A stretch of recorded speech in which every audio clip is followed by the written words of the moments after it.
J'ai acheté 2 autres carbus. C'est des carburateurs, de 24 millimètres parce que les 27 sont trop gros. Oui. Donc voilà. Donc en voici un premier et il y a un petit truc que j'ai remarqué tout à l'heure, c'est que les vis qui sont fournies ne montent pas. Ah bah, ça commence. Alors, donc comment faut faire à ton avis? Ça se fixe comme ça. Mais la vis, ça doit passer. Eh ben, si elle passe, c'est bien. Oui, mais là, elle passera pas là. Elle passe pas là. Ici, là, de là à là. Ben, faut la mettre dans l'autre sens. On peut pas la mettre dans l'autre sens parce que ça débouche pas ici. Eh ben, faut percer, non? Alors, oui, tu peux percer, mais il y a une autre solution. Ben, faut raccourcir le boulon. Comment ça? Ça? Non? Non, parce que si tu le raccourcis, tu auras plus assez de filetage ici, là, de là à là. Et puis là, ça passera pas. La solution que j'ai trouvée, en fin de compte, ce qu'on va faire, c'est qu'on va couper là la tête là. Eh ben, c'est pas ce que j'avais dit. Ben, toi, tu veux faire quoi là? Non, non, mais t'as raison. Oui, En oui. fin de compte, on va couper la tête. Oui. Et après, tu mettras un autre écrou plus tard. Voilà, on va la visser comme ça. Voilà. Et comme ça rentrera comme ça dedans. Ah Enfin, ouais. sans Oui, la oui. tête au bout. Ouais. Donc là, on va se diriger vers la disqueuse qui est là. Bon, bah maintenant, c'est bon. Aïe! Cliffé! Non, mais c'est vrai. Si. Alors c'est bon, j'ai coupé toutes les têtes de vis pour avoir des goujons. Voilà. Et j'en ai fait 4. Voilà. Donc ce sera plus pratique pour mettre dans la pipe. En gros, on va faire comme ça. On va faire comme ça. Tac. Et après, ça fera comme ça. Voilà.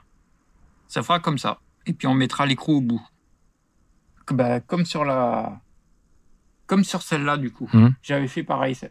Avant toute chose, il faut dégraisser. Ah bah merde. On met sur la cuisse. Ah merde. Eh bah c'est pas grave, c'est du dégraissant. Après, on fait pareil sur l'autre. Puis il faut en mettre sur le plan de joint parce qu'on va mettre de la pâte à joint pour faire l'étanchéité. Donc il faut que ce soit propre. Et avant de poser la loctite, il faut absolument dégraisser les filetage. Donc là, ça va sécher rapidement. Voilà. Alors l'idéal, c'est de ne pas en mettre beaucoup parce que ça, c'est du rouge. Ça risque...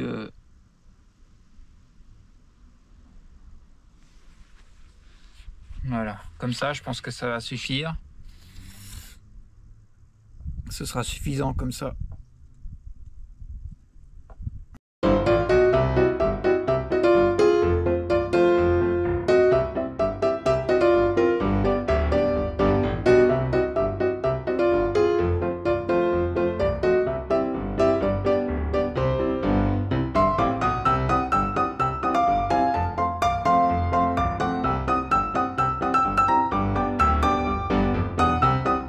Donc là, le but, c'est d'enlever les anciens carbus et puis de mettre les nouveaux à la place.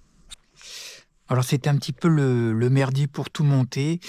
Là, du coup, il ne reste plus qu'à faire la synchronisation des boisseaux. Donc là, j'ai monté chapeau de carbu que j'ai dû fileter pour mettre un tendeur de câble pour faire la synchronisation dynamique. Sinon, j'ai dû aussi enlever une cale entre deux parce que j'arrivais pas à accéder à la vis de richesse. Donc ça tient plutôt bien. Pour moi, ça me paraît un montage assez fiable. Je sais pas si tu connais ce sentiment. Tu dis putain, faut que je démonte tout juste pour cette pièce quoi. Parce que j'ai pas fait le filetage du bon diamètre. Donc voilà, bah du coup là je suis en train de remonter pièce par pièce. Voilà, bon, ce sera rapide hein. Mais c'est ce sentiment de dire putain, je serai obligé de tout redémonter, ça fait chier, bordel. Et puis tu te mets à dire attends, est-ce que je pourrais pas faire ci et ça? Est-ce que je pourrais contourner? Alors j'ai essayé de contrepercer une petite vis là, alors je sais plus qu'est-ce que j'en ai fait. Mais en gros, j'avais trouvé une petite vis comme ça, beaucoup plus petite, et j'avais percé dans l'espoir que ça aille euh, dans cette durite là, mais je me suis rendu compte que c'était beaucoup trop petit. Donc j'ai abandonné, donc j'ai repercé, retaraudé.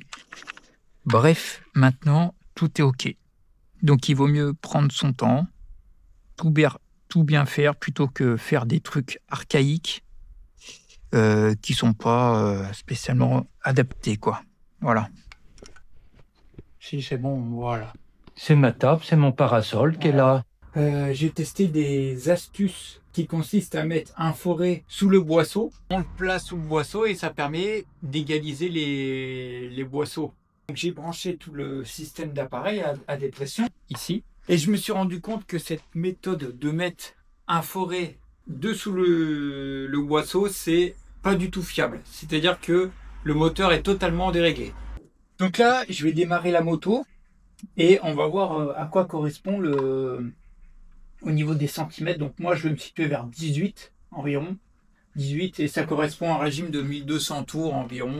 Voilà, ça correspond à ce régime-là. On voit que c'est parfaitement équilibré sur les deux là. C'est à 18 tous les deux. On peut conclure que le ralenti est très bien réglé.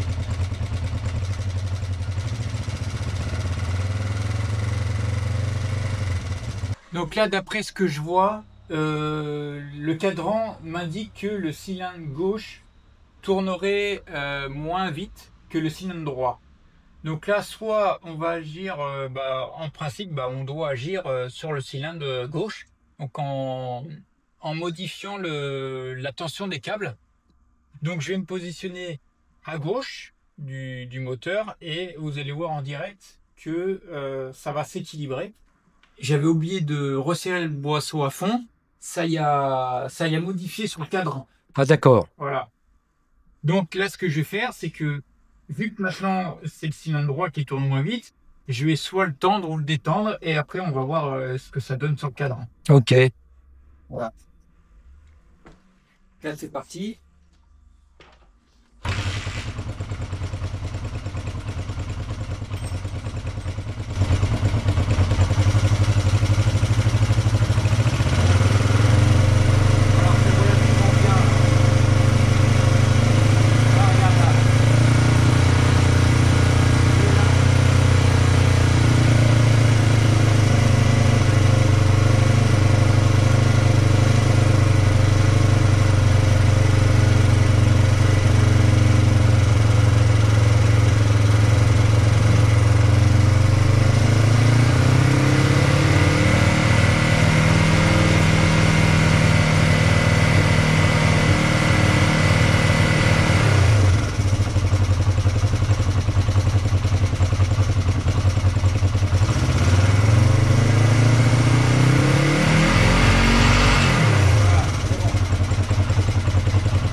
Carbu gauche, c'est exactement la même config que le carbu droit. Donc ce que je vais faire maintenant, c'est que je vais augmenter de 2 points sur le carbu gauche et sur le carbu droit. Pourquoi? Parce que tout simplement, les températures, elles sont extrêmement variables. Donc c'est-à-dire que on passe de 8 degrés à 18 d'un coup. Donc là, autant te dire qu'à 18 degrés, on est plutôt bon. Par contre, vu que les températures vont chuter, je risque de me retrouver bien pauvre. Donc ce que je vais faire là, c'est augmenter de 2 points, 2-3 points, je pense, de ce que je trouve dans mes gicleurs. Donc là, tu vois, la moto a été remontée. J'ai été faire un petit tour, donc t'inquiète pas, tu auras ton petit tour embarqué. Là, en fin de compte, quand le moteur est froid, ça a tendance c'est pas que ça déconne, c'est que le moteur n'est pas en température. Donc on a une comment dire, on a une réactivité qui n'est pas molle, hein, mais on sent que c'est à la limite, tu vois. On sent que c'est à la limite. Donc c'est pour ça que je veux augmenter de 2 points par carburateur pour permettre d'enrichir un peu plus sur les mi et haut régime. Voilà. Alors je pourrais effectivement descendre au 4e cran comme j'avais avant. Le seul problème de descendre au 4e cran, c'est que je vois que ça, c'est pas que ça s'engorge, c'est qu'on sent que c'est aussi à la limite de riche. Et le problème, c'est qu'avec cette toute petite bougie, il faut pas trop que ce soit riche parce que sinon la bougie elle claque. Donc c'est vraiment, c'est pas que c'est compliqué, c'est que il faut un juste milieu. Ce que je vais faire, c'est que déjà j'ai un petit peu appauvri sur la vis d'air qui se trouve ici. Je ne sais plus à combien je sur mon nombre de tours, mais j'ai fait voilà, en fonction de comment redescendait le ralenti. Donc s'il descend d'un coup, c'est bon, c'est que je suis riche. S'il descend trop lentement, c'est que je suis pauvre. Voilà, j'ai fait un mix des deux, voilà, pour que ce soit rapide à descendre, et voilà. Du coup, ce que j'ai fait, c'est que j'ai remonté évidemment les vis pour la synchronisation, donc j'en ai refabriqué parce que celle d'origine était complètement détruite. Voilà. Sinon, écoute, ça prend bien ses tours. Une fois chaud, franchement, ça prend bien ses tours. C'est-à-dire que une fois chaud, je peux essorer la poignée, il n'y a pas de problème. Donc là, ce qu'on va faire, c'est que effectivement, on va tomber la cuve qui est ici et on va augmenter de 2-3 points en fonction de ce qu'on trouve. Donc voilà. Alors, je me suis un petit peu renseigné de pourquoi il y a un trou à l'accélération et j'ai trouvé la réponse. Alors, j'ai un peu fouillé et je savais que c'était un problème d'enrichissement poignet ouvert. Donc, en fin de compte, c'est pas un problème. C'est que sur les voitures, on va dire, des années 80 jusqu'à, je sais pas, 2002, 2003 grossièrement, jusqu'à la fin des carburateurs, il y avait une pompe de reprise. Or là, il n'y a pas de pompe de reprise. Et si tu veux, quand tu accélères en grand, il y a une sorte de dépression qui se fait à l'intérieur du moteur et ça assèche tout de suite le conduit dans le carburateur et donc ça crée voilà. Et tu peux y faire tout ce que tu veux, tu auras ce truc là avec des carburateurs comme ça traditionnels sur des moteurs qui prennent pas mal de tours.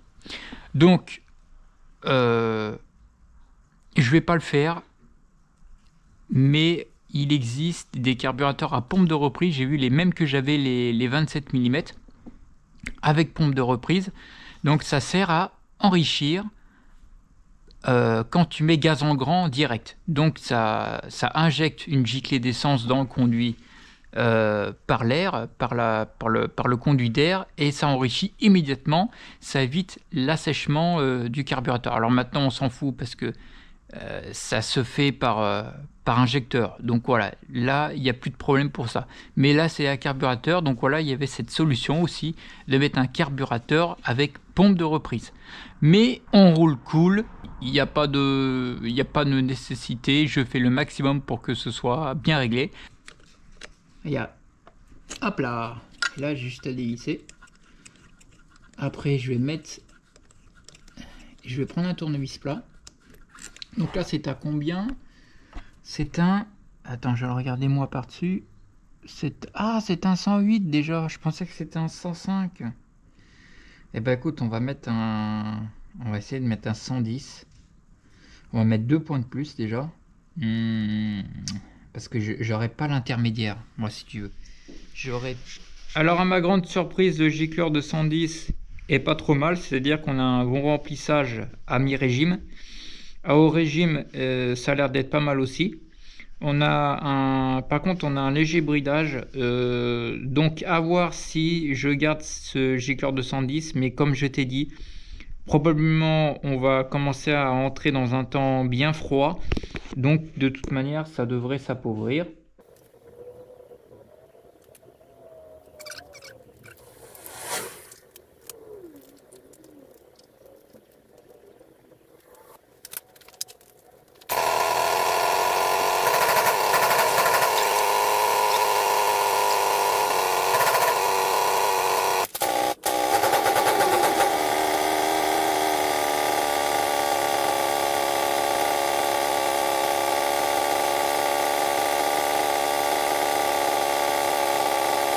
L'effet du gicleur plus petit, ça a bien fait son effet, c'est-à-dire qu'on a vraiment un ralenti qui est un peu plus libéré, on va dire.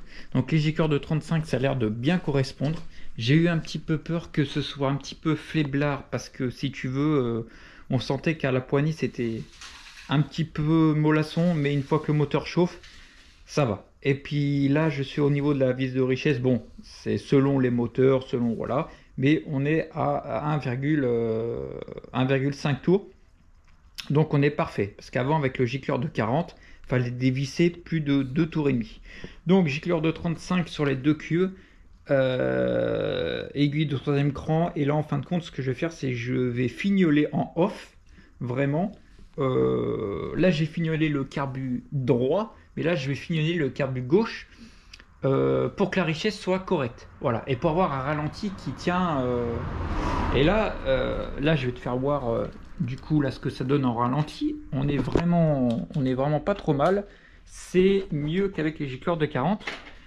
Voilà. Attends. Hop. Là voilà, on est beaucoup mieux. Regarde. Hop. On éteint. Donc tu as vu, on est largement mieux déjà sur le ralenti, comme tu as pu voir. Il y a autre chose à faire aussi sur la moto, mais ça on en parlera peut-être sur une prochaine vidéo. Il y a la sellerie à refaire, c'est tout corrodé. Alors toi, peut-être que tu vas pas le voir, mais c'est vraiment tout corrodé à l'intérieur. Mon père à l'époque avait mis de la peinture noire, mais je te garantis que tu passes un tournevis à travers. Là, je me suis amusé d'ailleurs à passer des tournevis à travers. C'est tout pourri. Donc voilà. Il y aurait aussi d'autres choses à refaire, telles que le passage de roue ici à refaire. Voilà, peut-être traiter le châssis aussi.